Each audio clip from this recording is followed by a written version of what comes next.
Hey everybody, I'm Play48 here. Welcome to more of the Elder Scrolls 5 Skyrim.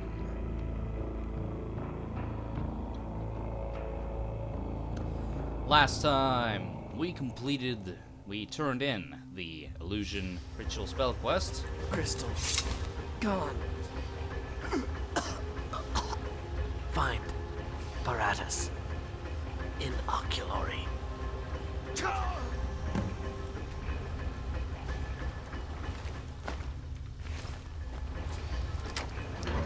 And we were led to the ruins of Mzulft in our quest to find out where the Staff of Magnus is located. Ruins of Mzulft is filled with many different traps, and the Synod researchers that are totally dead. So you want to be careful.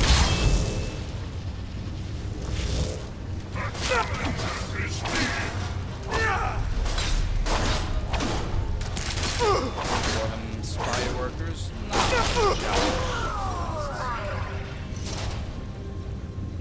petty.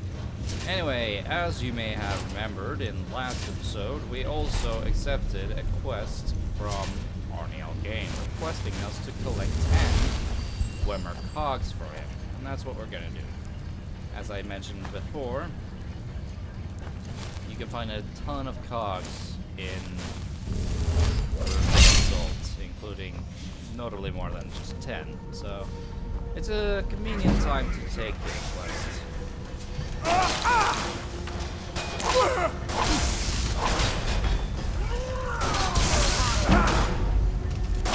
Also, I made a mistake last episode. I did say that the Mage's Circlet that we obtained was not leveled, and every verse you would get 70 magic points.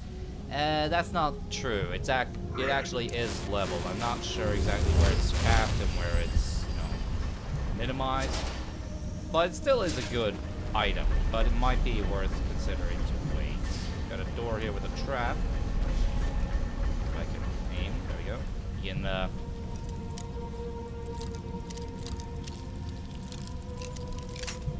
lockpick these wires. Don't ask me how it works. I have no clue, but you can do that just to disable a trap. This can't be done with every trap ever. I completely forgot about my...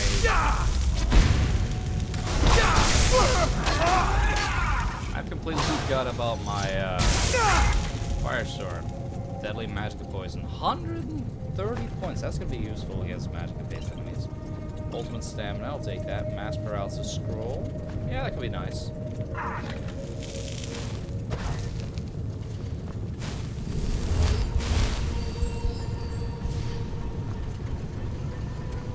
Here. And let's keep going.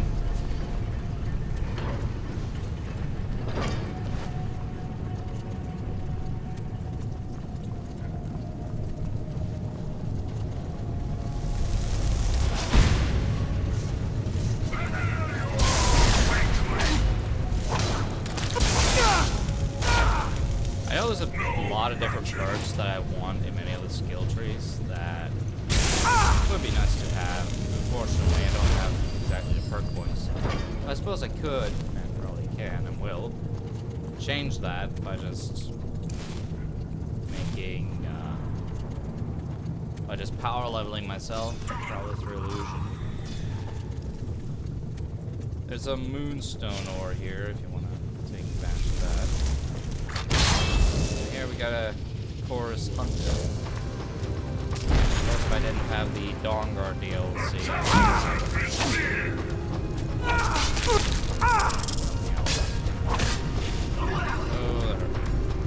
Whoa, that hurt a lot.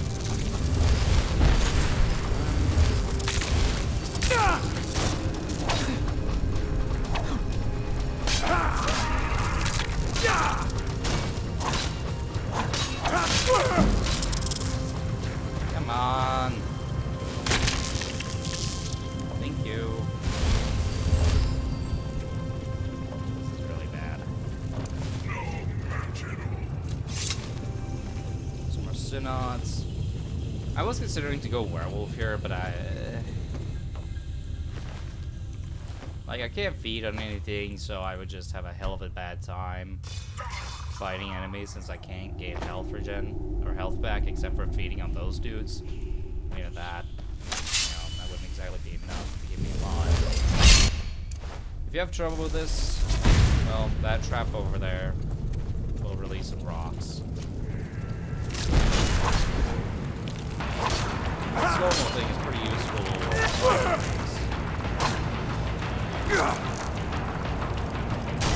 Time to block.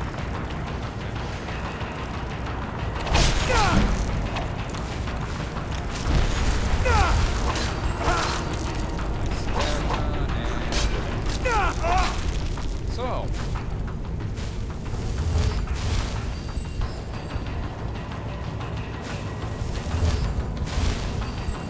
Yeah. That's that.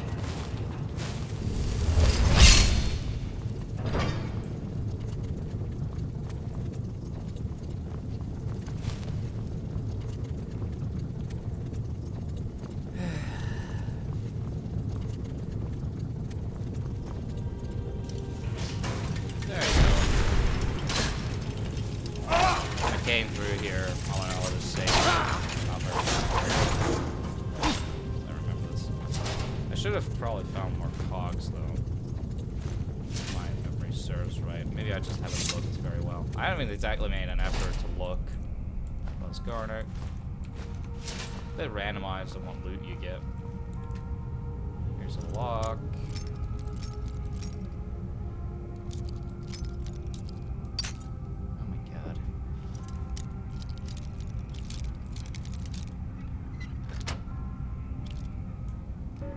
I would argue that the, maybe we have some cogs. Yeah, 10 white.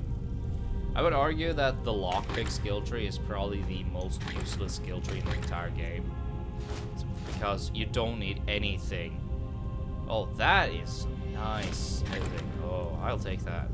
You don't need any of the perks there to really do anything. Why is there blood here? You know, you don't need it. Like, I can pick a freaking master lock already. In fact, someone with level 15 in lockpicking can pick a master tier lock just fine. So long as they have some luck, time, and lockpicks to do it, and they know what they're doing. So, yeah. And just the level increasing just improves the efficiency of lockpicks, or rather makes it so they don't break.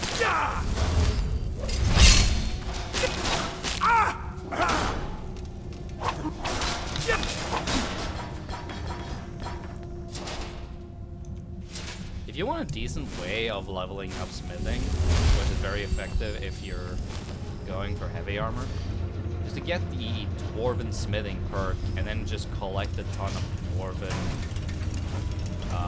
ingots and items from smelting dwarven things. And you proceed to just make it more different.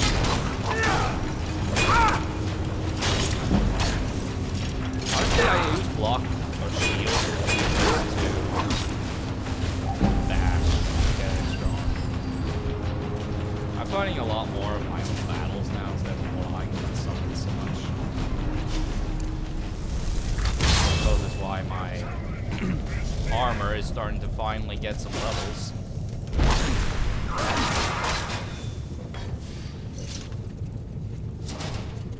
Wow. Go down here for some optional bonuses. Alchemy lab. You're an alchemist, something like that.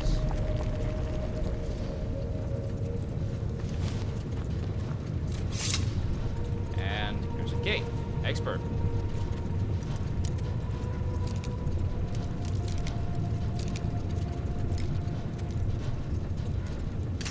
Yeah, you see how much this is moving because of lag? Yeah.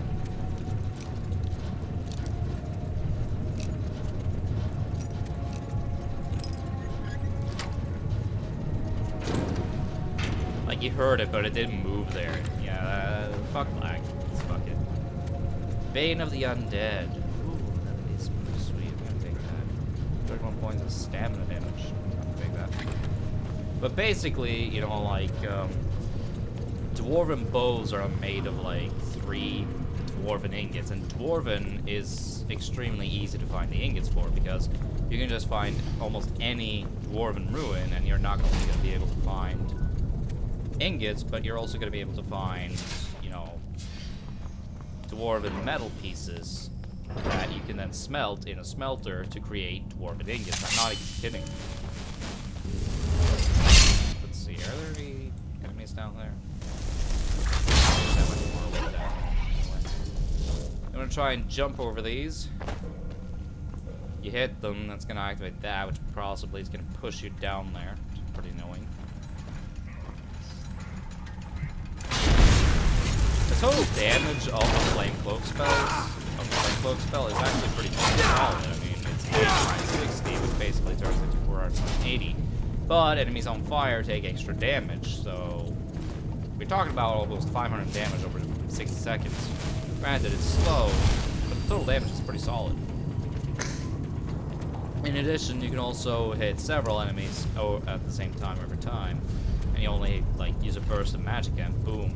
In addition, if you use dual casters cloak spells, the range is absolutely insane. That's another Dwemicog, Ebony Ore.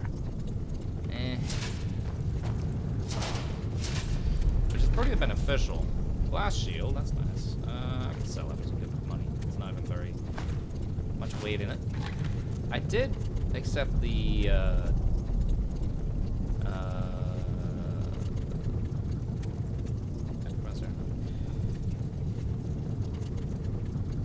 Mage. I still have the Mage Stone? Really? I was so sure I took the Astronaut Stone. Oh. More XP, I guess.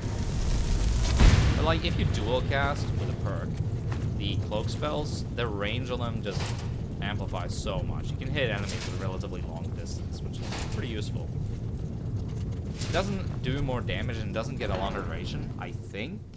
Don't quote me on it, but again, range, great.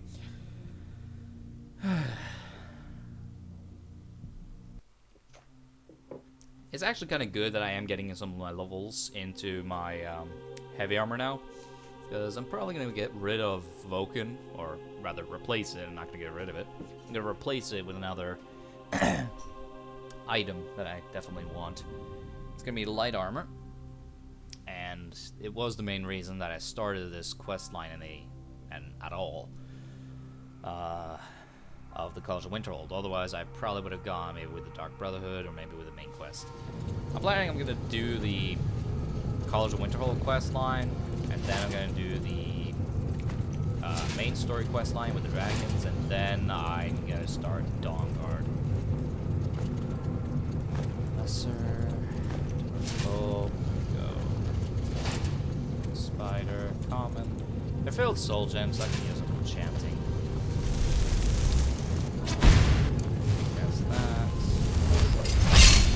I don't really need my summons anymore. I'm powerful enough. And this is legendary difficulty. So let's do a quick save, just in case. Sorry. Worst case scenario, I'll just use a paralysis spell. So, pretty safe. Anyway, we're gonna play Falmer, I hear. Of course, since I am high level, Falmer are gonna be more powerful. Oh wow, I need to reach my weapon.